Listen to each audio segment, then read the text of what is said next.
As the federal government continues to record wins in the fight against insecurity in Nigeria, there's still some cases of internal cases that need urgent attention. No fewer than 13 people have been killed during morning prayers in Mantau community, Malumfashi local government area of Katsina State. The State Commissioner for Internal Security and Home Affairs, Dr. Nasiru Muazu, confirmed the death of the worshippers in a statement on Tuesday. Joining us to discuss the recent attacks in Katsina State is Brigadier General Sani Usman, retired security expert. He would also touch on the recent wins by the federal government in capturing the two top leaders of the faction of the Ansaru terrorist group and 6 suspected Boko Haram members, including a young man believed to be Muslim, Mohammed Yusuf, the son of Boko Haram's late founder, Mohammed Yusuf. Good morning and welcome to the morning show. General Usman? Good morning and thank you so much. All right, good to see you. Let's go straight in. The unfortunate incident that happened in Katsina State. On one hand, we're celebrating the security agents for their success with the Ansaru terrorist group. And on the other hand, we're seeing other cases of very terrible acts of terror, of insecurity in Katsina State. What is it that we're not quite getting right in order to really begin to see appreciable gain in the fight against terrorism? Not just one day good news, second day terrible news. What's that missing link? Good news, second Thank you so much. Really, the recent happening, particularly what happened in Gidam Mantau yesterday morning in Malumfash local government area, is quite worrisome and quite unfortunate, where people worshipping were descended upon by a group of bandits and killed quite a number of them. And you begin to wonder why, what brought all these things. I appreciate the concern by all in the sense that this kind of inhuman treatment is just, you cannot even put your fingers on it. It's so worrisome because it's more or less like a local thing, so to speak. And these people are not spirit. And tied up to this issue about what we are not getting right or so, I think when you are dealing with security problem of that nature, it behoves on the leadership to ensure that it is a collective responsibility. Take, for instance, there are a lot of drivers, there are a lot of enablers, and so blame game and all the rest is not the solution to the problem. Let's face the reality in the sense that the issue of security education, the issue of giving people sense of belonging, because these people that are perpetrating these acts of atrocities are no spirit. They live within the communities. Take, for instance, what happened yesterday. There were reports that they saw some of them massing, gathering logistics, but nobody has reported the way it's supposed to be. Then, of course, you have this problem of informers, not on the positive part of it, but on the negative, that they have understood the modus operandi of the security agencies the very moment, because they don't move in isolation, they move in convoy, particular pattern and all the rest. The next thing is a phone call that, in fact, they have gone this way and they have gone that way. And of course, even if you bring 1 million of them, given the vast nature, it will be very difficult to police everywhere. So the thing is that it's a collective responsibility, because these people live with the people, and there is a lucrative war economy surrounding these security challenges that are happening. And we know that the local government system is not working. People are not alive to their responsibilities to be there with the people, say that they can coordinate them in such a way that there will be community resilience. So quite a number of things. And I can see that people were just calling on federal government. But at local level, what is it that needs to be done? At the wards, at the district level, at the local government, at the state, then you talk of the federal government. These are the issues. And I appreciate the effort of the security forces, even when it happened. You know, they rose, but unfortunately the information was not gotten on time, so to speak, and hence the casualties we have sustained. But I think the most important thing is to get our acts together to see how the leadership at local level will harmonize the resilience of the people so that they can take responsibility on some of these issues. Oh, okay, Brigadier General, if I may just come in at this point. The State Commissioner for Internal Security and Home Affairs in Katsina State, Dr. Nasir Mwauzu, had described this as a reprisal attack of sorts. He said there had been an attack on this community and that the community had laid an ambush to some of these bandits, and this was the response a couple of days later. Now, this is concerning information because it speaks to the fact that there's an element of self-help that is now festering within our communities. I know you've already spoken about the fact that at the ward level, at the local government level, we're not seeing the engagement. But what engagement can really be done?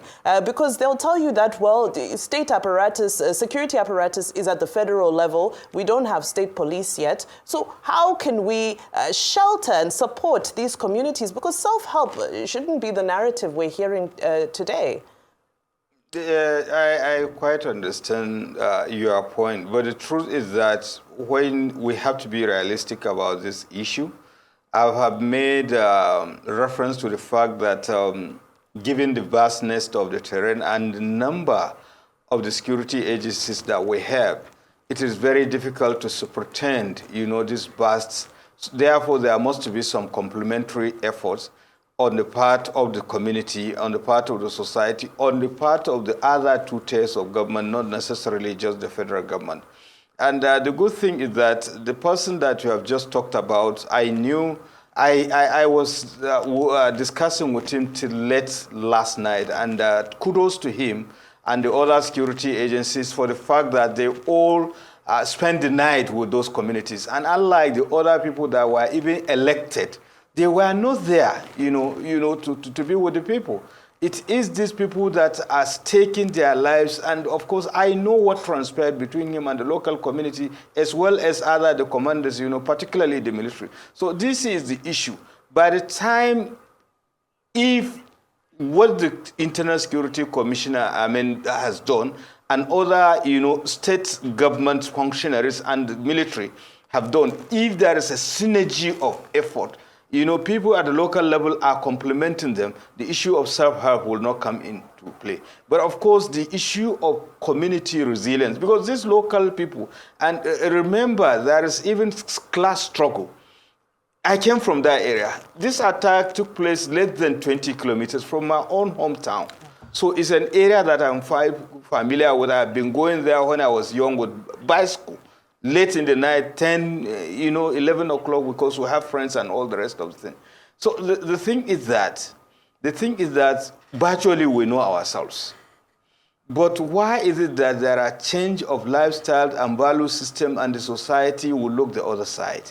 But then again, it's a collective responsibility, just like I told you, both the government and the people themselves, that they need to encourage the community. Because right now, as it is, even in my hometown, the number of internally displaced persons, they are unprecedented. In fact, people no longer keep cows. Just within the last 48 hours or thereabout, just less than 2 kilometers from my hometown, 5 people were abducted, a woman was killed, and they carted away their, valuables, including cows and sheep and all the rest. And now even there is glut in the market.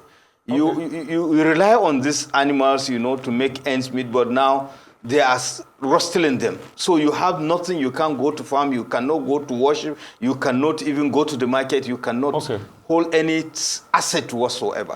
So I think we need to arrest the situation by telling ourselves the truth. Who are those involved, and talking to them so that they see reason, because killings and all these things will not solve the problems. And I'm so happy that now they are engaging the people, because the self-help you are talking about, I cannot just sit down here. I have parents, I have children, I have wife, and I have community. Somebody will come and pick me just like chicken. I have the right to defend myself. And that is where it is. But there is a limit to which the community resilience will take you to. Okay. And that General, is where the state apparatus come into play. General, can you hear me, sir? So we're talking holistically about security, yes, insecurity, wins, losses, bandits killing 30 in Katsina State. But still in the Katsina State we're talking about, you know, there were many bandits hibernating there. And it was situated around Damusa local government area. But military strikes happened, and we had 62 hostages abducted by criminals, you know, fleeing. So the question I would like to ask you is, how many people do we even have in captivity in Katsina State? Because if in one fell swoop, 62 hostages are fleeing, and God only knows when they've been there, when they got them, when they kidnapped them, then how many people more do we have in captivity in same Katsina State? I think it's only the state government that can give you that number, because the kidnappings, abductions have been a daily occurrence. There were reported cases in Kusada, you know, Matazu, Dei, and of course Gidamanto, and in fact even where I came from, you know, Gidambaro and so many other places. So it's more or less a daily occurrence that you hardly keep up with the figure. But the most important thing is, how do we stop these kidnappings and killing and wanton destructions of, you know, properties and all the rest by this bandit? That is the most important thing. And what I'm saying here is that there should be a holistic approach, because each and every one of us have a role to play, especially the elites. And the issue, the menace, and the commissioner she has made reference to some time ago, he said 80% of the security challenges to a large extent are exacerbated by the activities of these informants. But what drives these people to be informants? In most instances, it may surprise you to know there was an informant or logistics suppliers, you know, the activities of logistics suppliers and informants. There was a logistics supplier that was called, that was selling a bottle of Coca-Cola to the bandit at the rate of 3,000 naira. And they were selling petrol, this PMS that you see, a liter, 5,000 naira. So it's a lucrative business, but how do they come about it, and how do you stop it? To tell people they should understand that it is not the money. Lives are being lost. You don't have to acquire or accumulate, you know, this much. A lesson has been, you know, shown to all of us just recently. A former president died and he was buried. What did he go to the grave with? Except the shroud that he was covered on. So whatever you accumulate, you will not go to anywhere with it. Look at this issue of banditry. They will collect ransom to the tune of millions of naira. Where is the money? To the best of my knowledge, no investment has ever been done, either in education, healthcare, or even religious. No mosque, no school, no nothing. So we need to talk to people so that they will understand it is not about material benefit in this world. All right. Okay, thank you so much. And people need to live in peace so that there will be development. And there is more than enough for each and every one of us. But this cannot be done unless we sit down and talk to ourselves, combining the kinetic and non-kinetic approach to these security challenges. Of course, there is no excuses whatsoever for you to go and kidnap someone. Absolutely. And there is no excuse whatsoever for you to go and rape and enslave people. If you don't know, the people are compelled to enter, you know, agreement with these bandits. All right. Not to attack them, or they will grant themselves passage. And it shouldn't be so. The government ought to be alive to its responsibility, supporting the security forces in terms of the requirement of logistics, arms and ammunition. And most importantly, because at the beginning of this interview, we are talking about, you know, the successes that were recorded, you know, the collaboration between Nigeria and Chad Republic, and of course the recent, you know, arrest of the bandit, the leadership of Ansari. Ansari, yes. What brought about that? Synergy of effort.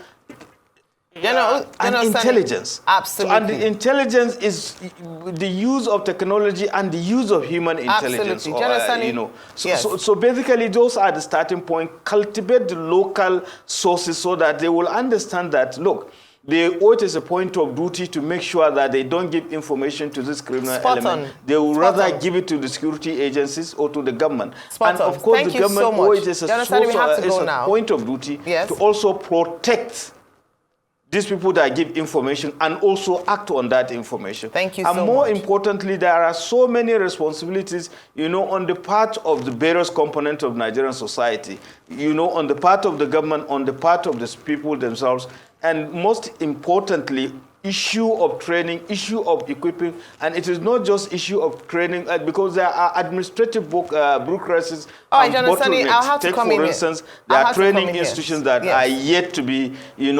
funded accordingly. I am quite familiar about training institutions that are training people for international collaboration, like the Armed Forces Command and Staff College. I absolutely agree with you in terms of a community-based approach. We've often talked about kinetic and non-kinetic approach to tackling insecurity in Nigeria, and you just highlighted some very salient points this morning. Thank you very much for your time.